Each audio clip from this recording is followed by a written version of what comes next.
Mr. Secretary, you and I served together in Congress for 15 years. We didn't always agree, but I believe we shared some common values: a belief in defending democracy and human rights abroad and honoring the Constitution at home. That's why I voted to confirm you. I believed you would stand up for those principles. You haven't. You've done the opposite. And you used to speak with conviction about the importance of foreign aid as a tool to advance American values and interests. Then you stood by while Elon Musk took a chainsaw to USAID and other assistance programs. That has left a staggering toll: broken trust with countries, openings for China and other adversaries, and countless preventable deaths of children and others. Like the McCarthy-era witch hunts of the 1950s, your campaign of fear and repression is eating away at foundational values of our democracy. Back then, it took one voice, Attorney Joseph Welch, to cut through the hysteria with the simple question that marked the beginning of the end of that shameful era. He asked Senator McCarthy, "Have you no sense of decency?" And I would ask you the same, Secretary Rubio. But you have shown through your words and your actions what the answer is. And I have to tell you directly and personally that I regret voting for you for Secretary of State. I yield back. May I respond?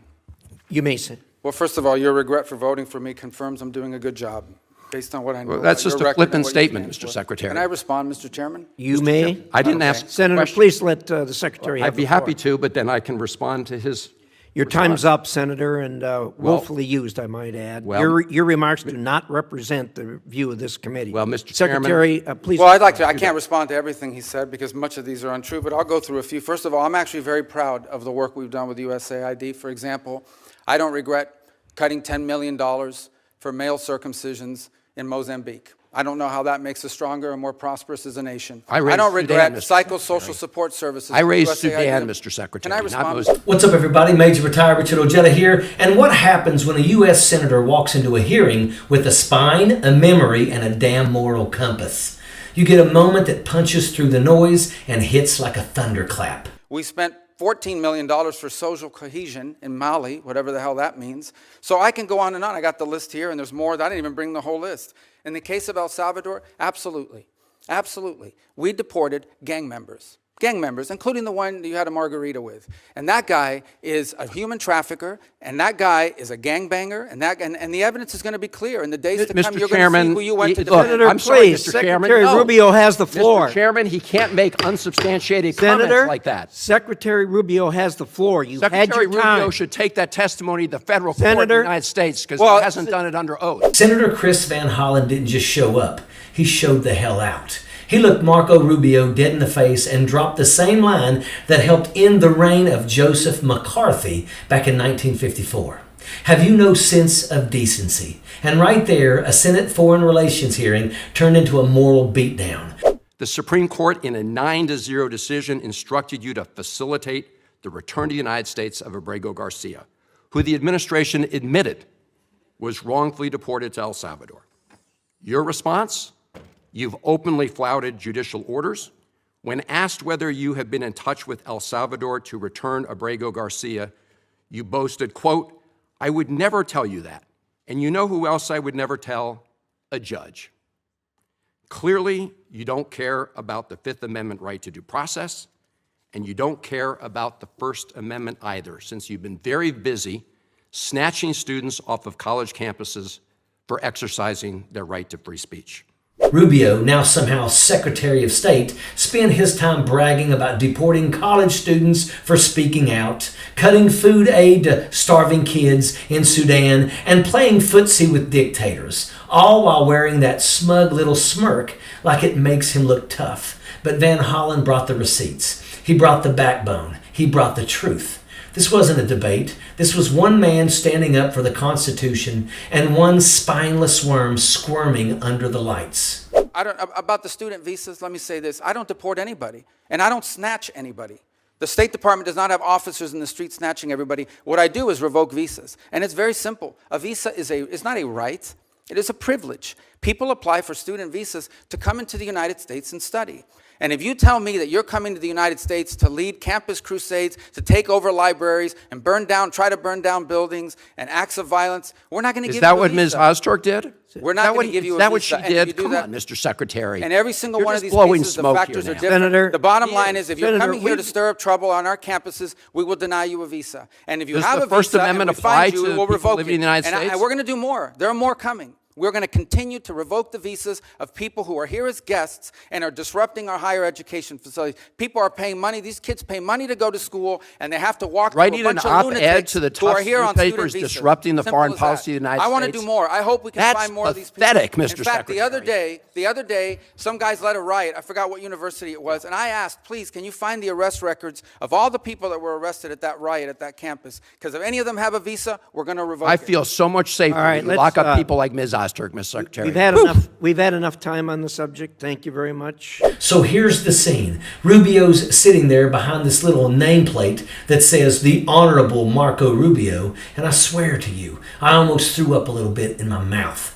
If you've ever had one of those days where everything's going fine, coffee hits just right, sun's out, not a cloud in the sky, and then bam, you hit red light after red light, or your tire goes flat for no reason. Yeah, it was that kind of moment. That sick drop in your stomach. The Honorable Marco Rubio. Give me a break. There's nothing honorable about this guy. He's the guy who called Trump a con artist one day and then turned into his errand boy the next. He's the jellyfish who used to pretend to care about democracy, and now he's out here smirking while he strips rights away from students and starves kids overseas.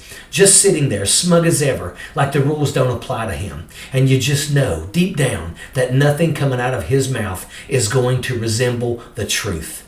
Now, before we get to the rest of Rubio's flailing nonsense, I want to stop for a second and talk about something real. If you're anywhere near my age, you probably remember those old commercials that used to come on nighttime TV or in between Saturday morning cartoons. You know the ones I'm talking about. Starving kids in Africa, bloated bellies, flies on their faces, and that slow, heavy voice saying, for just 11 cents a day, you can feed this child. Even as a kid, that stuff hit you in the gut. You felt it. You knew it was wrong, that anyone had to live like that. And you remember that photo.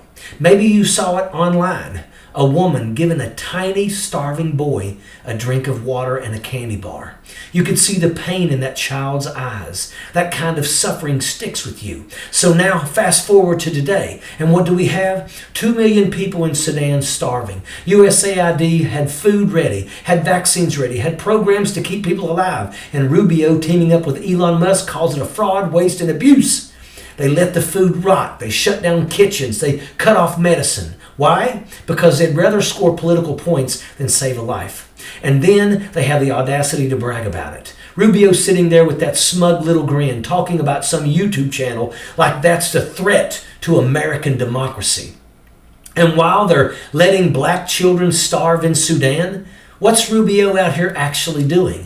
Fast-tracking white South Africans for asylum. You heard that right. Families living through an actual genocide are being denied food, but white Afrikaners from South Africa are getting waved through the system like it's a VIP check-in. And for what? Because some right-wing talking heads cooked up a white genocide conspiracy theory on Fox News. That's the game now. That's who Rubio's fighting for. This isn't just racist policy, it's apartheid by design. Rubio is helping Elon Musk push this narrative that white South Africans are somehow the real victims, while actual genocide survivors are being left to die. Senator Van Hollen called it exactly what it is, a mockery of our refugee process. It's not about need, it's about race and ideology. And I couldn't help but think about the Desmond Tutu, what he said in the No Future Without Forgiveness. After apartheid, they didn't just move on. They had to face the truth out loud. Full disclosure, accountability, justice, Rubio skipped all that. He wants to handpick who gets protected based on who he likes politically and who fits his definition of acceptable.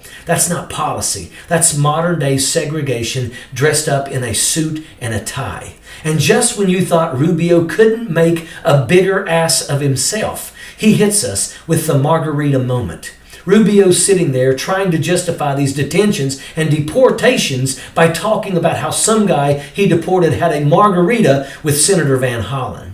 I'm not kidding. That's his argument.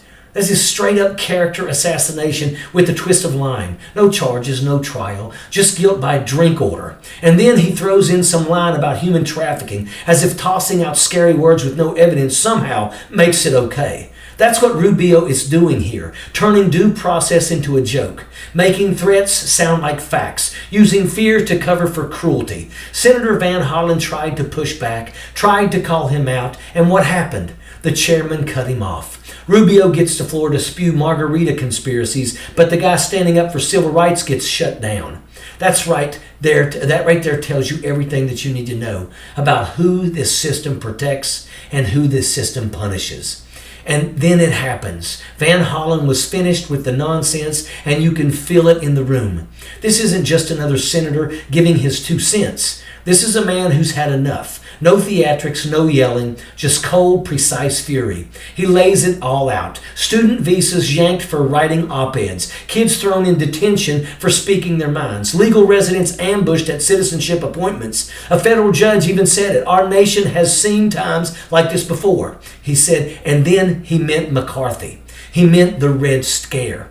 He meant this kind of political crackdown that poisons everything it touches. And Van Hollen brings the thunder when he says your campaign of fear and repression is eating away at the foundational values of our democracy. And then he drops a line, the one that stopped McCarthy cold in 1954 and just slapped Rubio straight in the soul. Have you no sense of decency? Silence. Rubio had nothing, and Van Hollen finishes it off like a man driving a stake through the chest of fascism. I regret voting for you. That's not politics. That's a moral reckoning. That's how you dismantle a coward. And just when you think Rubio can't crawl any deeper into the swamp, he gives away the game completely. He straight up says that no judge, no member of the judicial branch can tell him or the president how to conduct foreign policy. He says it like he's reading straight out of Project 2025 manual. No oversight, no accountability, no checks, no balances. He tells the room that if he cuts a deal with the foreign dictator, if he locks up asylum seekers in El Salvador, if he deports students for their opinions, he has no obligation to tell a judge a damn thing.